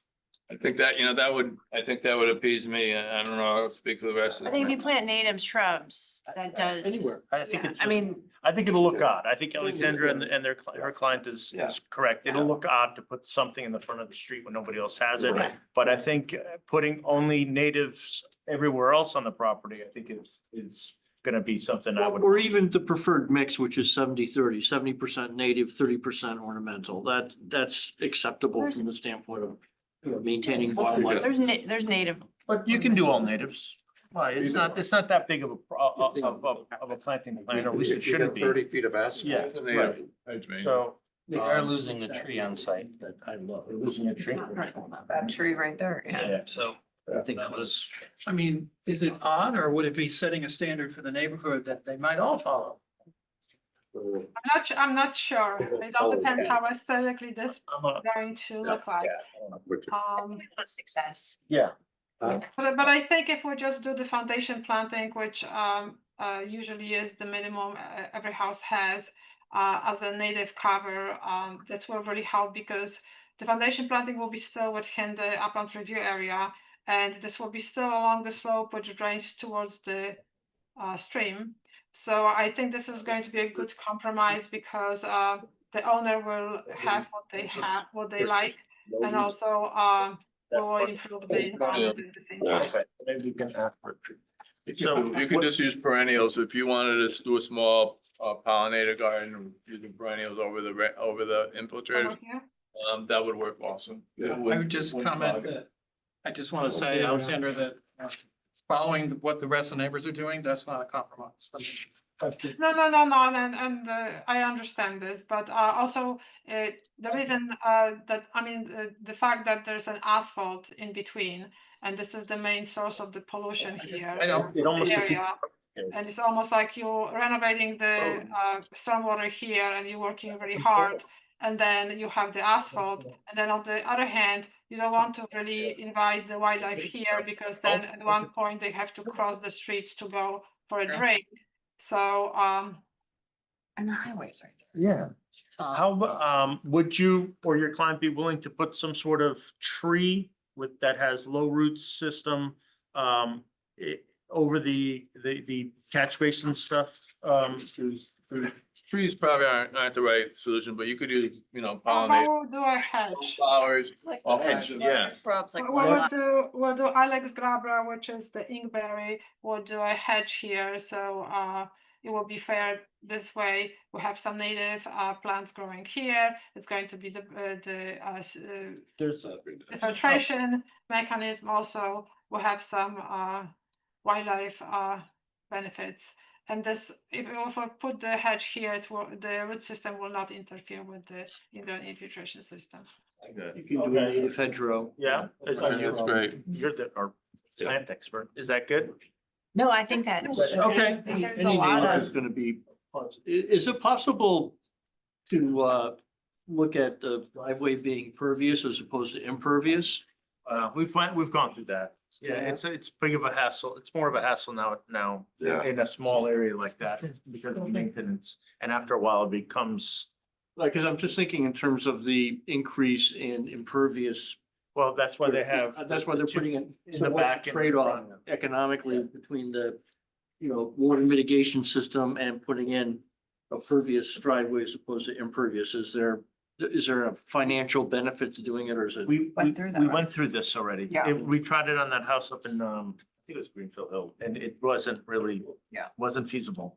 It was better for like the complex, the Fairfield Housing Authority is gonna put impervious, Larger. I mean, pervious. Requires a lot of maintenance. I think on this particular one, given the nature of the resource, the fact that it's removed directly from the house, that I think we're trying here. I don't think that the pervious driveway would, or anything, because across the street. Just as a side note, there are semi-pervious pavers where instead of laying it in sand or stone dust or whatever, like where it's pervious between the pavers. Yeah. Which allows for snow plowing and stuff like that. Just for future reference, I think there can be a middle ground between like Oh, yeah. loose stone and. There's a Yeah, number no, of we can different certainly types use of it, but impervious I just don't think that it's really necessary under this particular application. But I think we should definitely consider another app. In the future, yes. But I think that, you all good ideas, but I think we could staff would be comfortable working out the details. Yeah. Some That's the native- vibe of what we're trying to do. Yeah, I mean, really, the point was, half the lot is upland review and it's getting constructed within, all impervious surfaces, so with the loss of the tree and additional impervious surface, which the driveway is not being collected, is I think had room for improvement. So if this solution results in improvement, then I think it's we did our job. Okay, I just have one last question, Alexandra. I wasn't not smart enough to identify the datum that you used. Is that on the map? Can you kind of say just a word or two about that? So I know that Sarah pointed out that the datum does not matches the requirements. And we're going to update the survey and use the correct datum. Well, what datum is it that you used? Oh gosh, I wish Jay would be here, Neil would be here, but I mean, is it on the map somewhere? Because I really looked and I couldn't, not smart enough. We're probably using assumed datum. I haven't seen it. It's assumed an elevation rather than tie it into an actual datum. Okay. That's pretty close to, we're down, getting pretty close to sea level here. There's a Connecticut datum and I was just curious. Okay, thank you. All right, any other questions of the applicant or their representative by the commissioners? Yeah, these way high. This is like elevation, like 12 around here or something. No further questions? Okay, any discussion? Any motions? Make a motion then, no one else is, to make a motion, we approve the 654 Timothy Drive application, street application with the condition that the planting can be prepared in to satisfaction of staff. And the other conditions included in the staff memorandum. And a second. Okay, Yeah. so Commissioner Fain's motion and Commissioner Boucher's seconds, all in favor? Okay, that's all around. All right, Alexandra. Good luck. thank you so much. Have a good night. You too. There are no freeway requests, so, okay, and number 9 is bills and bond releases. IWT 2019-20-07, Primrose Development LLC, 5545 Park Avenue. This is the demolish existing structures and construct multi-unit apartment structure parking and drainage regulated area. Request for the final bond release of $5,000, $27,500 of original $32,500 bond release. It was released in December of 2024. Yeah, okay, that's the only one there. Did we miss? Any, what, is it all done? Yes, yeah, everything's all set. It's looking good. They've had Oliver's out doing maintenance and working on everything there and Okay, all right, is there a motion? I make the motion to include the final bond release, $5,000. Okay, Commissioner Boucher made a motion, any second? Commissioner Vasallo seconds, all in favor? Yes, all around? Yep. Okay, very good, that's all around. And now moving on to 10 legal enforcement actions. Number one is Oyen, 265 Westlake Road, map 167, lot 19C. Unresolved corrective action involving relocation of a historic sport court within a regulated area and a construction easement. And a conservation easement, thank you. Tim. Yeah. Historic came. jousting? Hmm? What's the historic sport? Yeah, it's historic. Historic, I think it's been there for a long time. Right. It's not a modern. For jousting? Yes. They get dressed up as king and queen and joust. Yeah. If I recall, Tim, we dealt with this, but it's just one of those. It has not been corrected. This was basically a pickleball court in a regulated area adjacent to the wetlands, but in the conservation easement. The homeowner and Bill Kenny came before the agency and the commission, I would say over a year ago. There was, I know I met them out there with a potential easement swap or relocation of the court, which is what they don't want to do. So it's just unresolved. It boomeranged back, so I wanted to put it on the agenda for discussion. Yeah. I didn't attach any maps or anything of current conditions, but I could do that. Okay. If we want to discuss as the commission at next week. But as the I agency, think it we can, is, yeah, I think maybe we could put it on the conservation side because it's a conservation easement thing. And are we gonna have the executive session next time? I'm still waiting to hear back from Attorney Pierce. Because I think these two might go together. Hmm. And I say this only, it's kind of, the way I'll say it is a little premature to discuss it now without the background. About 3 weeks ago or so, I found myself in Judge Radcliffe's chambers and we were just discussing stuff and another matter that we have came up that's in front of him that has a conservation easement in there, and he made some comments to me, and I think we should talk about that in executive session. And it might relate this as well, because it's a similar concept. I don't know if that makes, I know it's hard to say without going into executive session, Okay. but there's things we can discuss there. Okay. And maybe if we would do the executive session, just remind me, we'll talk about both. Okay. Put this one in All right, executive yeah. session. The reason why it hasn't been scheduled yet is because Attorney Pierce hasn't heard from Attorney Walco Okay, about Wakeman, so yep, yeah, I haven't scheduled it yet. that's fine. But I think that they'll go together and I'll explain why then, if that's okay with the commissioners. Okay. All right.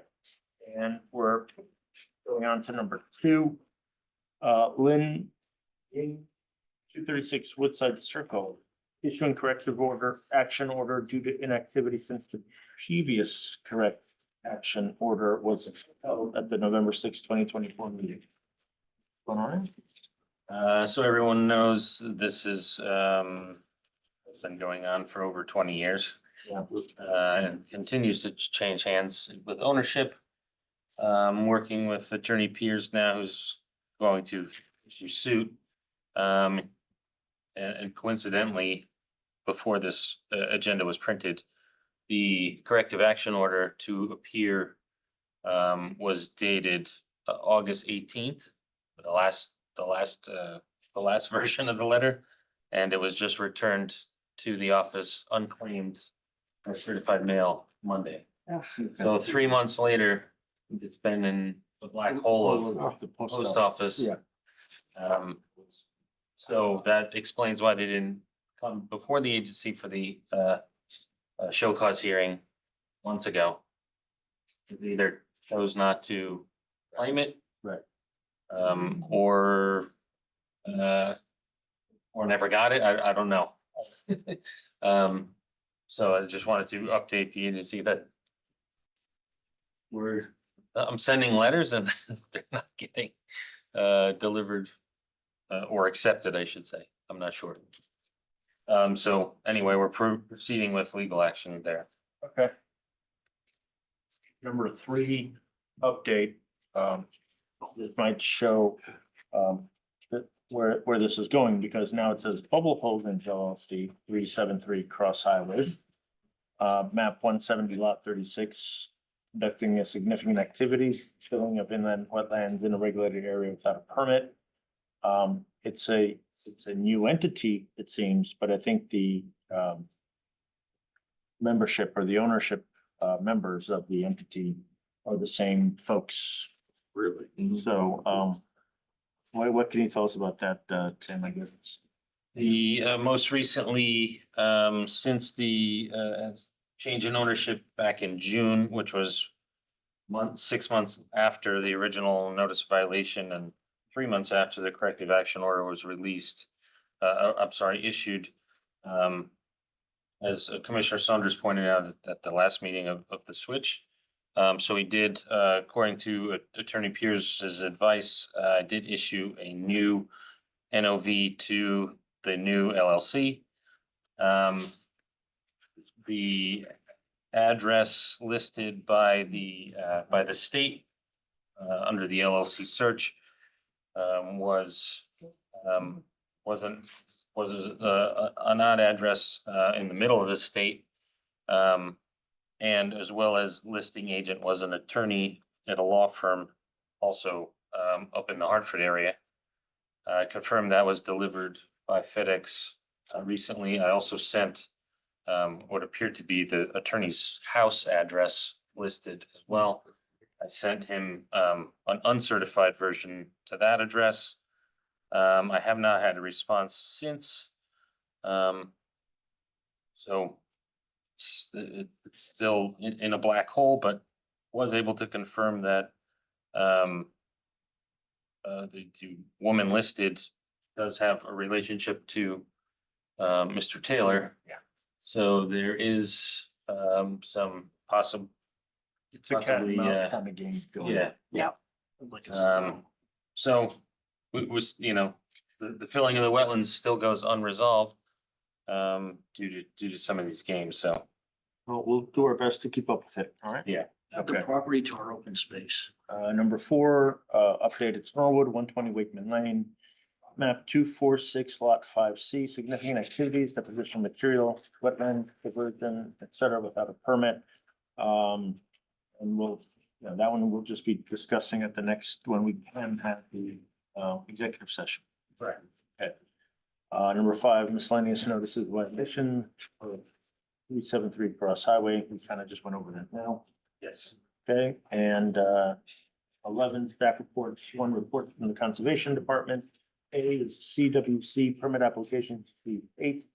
B, notice of violations issued 1. C, citations issued 0, and D, bonds released 1.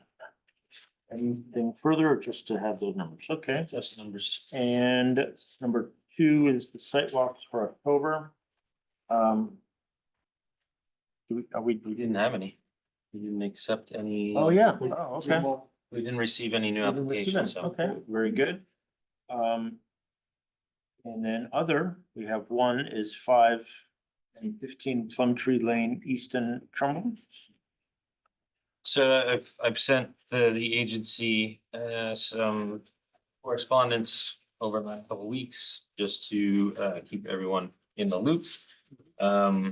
There is a project being proposed to the town of Easton and town of Trumbull on 2 lots, and both lots are roughly half in each town.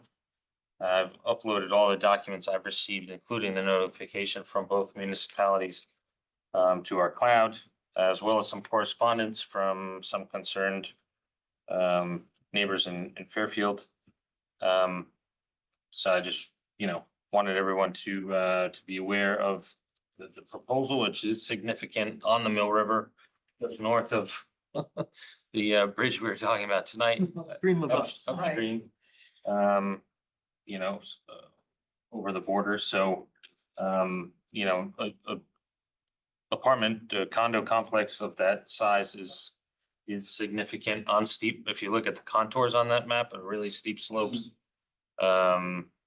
Huge amount of cul-de-sacs. But anything happening upstream will make its way to Fairfield. So I think we have a legitimate concern. Absolutely. My recommendation was going to be for the department to review the plans as if it was happening in this town and prepare a written correspondence for submittal to both towns, agencies, We need to do that. just to stay involved. There's something not fishy, there's something fishy about this whole thing. Well, Yeah, I don't know if the agency wants to I think it's Approve prudent to do staff that. to do that. I think we should do that. I mean, I think the statutes say that whenever there is something within a border, they gotta notify us anyways, right? 500 feet within municipality. Yeah. Yeah. So we were notified by both. Well, let's participate, and at the very least, give them our, your thoughts on it, I don't think it should come from us individually, but we'll give you the authority because you know what you're doing, so. Do we want to vote on that? well, I just want to say that prior to that, I went on the sidewalk for Yeah. the Easton people. Yeah. So if you want to go online, it's 16 pages, so you could get, and I laid over this is an unbelievably huge project and really steep, and I'm gonna stop talking there, but you can get a look at it without having to go. Yeah. It's over near, it's right near Sacred Heart, Is it as steep as the Black Rock Turnpike? beyond. It's, I really don't think I should say much. Okay. It's, if you look at the It's pictures not, it's not. and you look really at what's ours. proposed, It's okay. it's anything you want. very steep growth, right into the water. Yeah. It's environmental, No, well, that's something that really very serious. Tim can put together and reply. It's really hard to believe. If you stand there and you see what they want to do, it's impossible to believe. So I understand that there's a lot of, apparently in Trumbull, it's really contentious. Maybe not so much in Easton. They have a whole webpage in Trumbull Yeah. devoted to it. The first selectman weighed in and it's pretty tense. Wow. But if they do ask you, we are paying attention. Yeah. And there's something online for them to see it, so they shouldn't be. That's crazy. If you look at the photographs, you'll That be is surprised. crazy. I mean, it was me and a couple of other, let's just say, as an old person, it's like, it was heavy walking. So, yeah, to visualize building there is remarkable.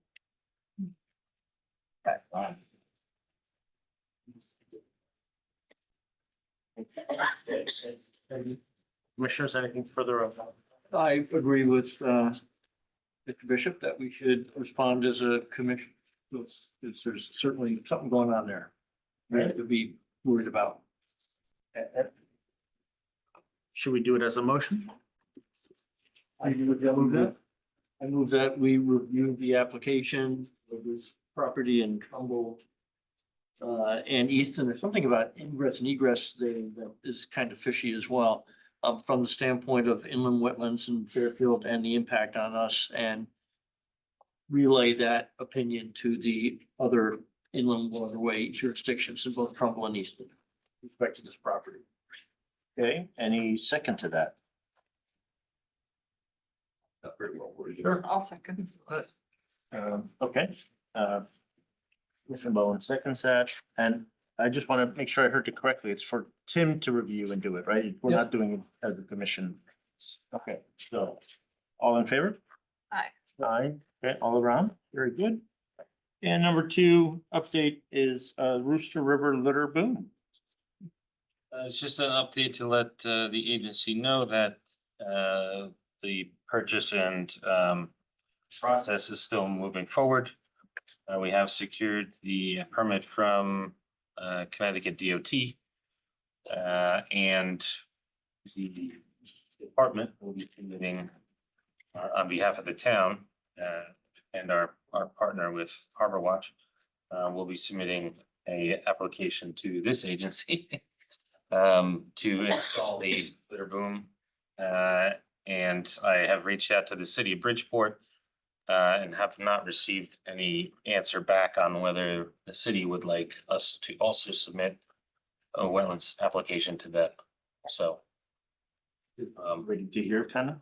it's as a formality, we'll be submitting an application to this agency for review. Okay. All right.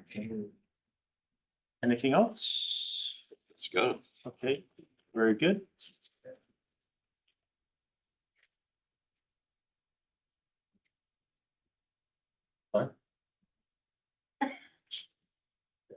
Would you like to say anything? I don't I'm know. the recording secretary for the meeting. Oh, yeah. I'm This just, is Angela. I'm invisible. Hi, Angela. Hi, Angela. I didn't know, I thought you were pointing to someone on the Yeah, I screen. was like, did someone do something that I missed? She's recording the minutes for. Oh, is she? Oh, okay. I didn't. Lovely. Okay. Nice to meet You're you. you're a new face. I didn't recognize. Yes, sorry. Welcome. She's been here before. Yeah. Yes, oh, I didn't. Okay, all right. Well, that's it.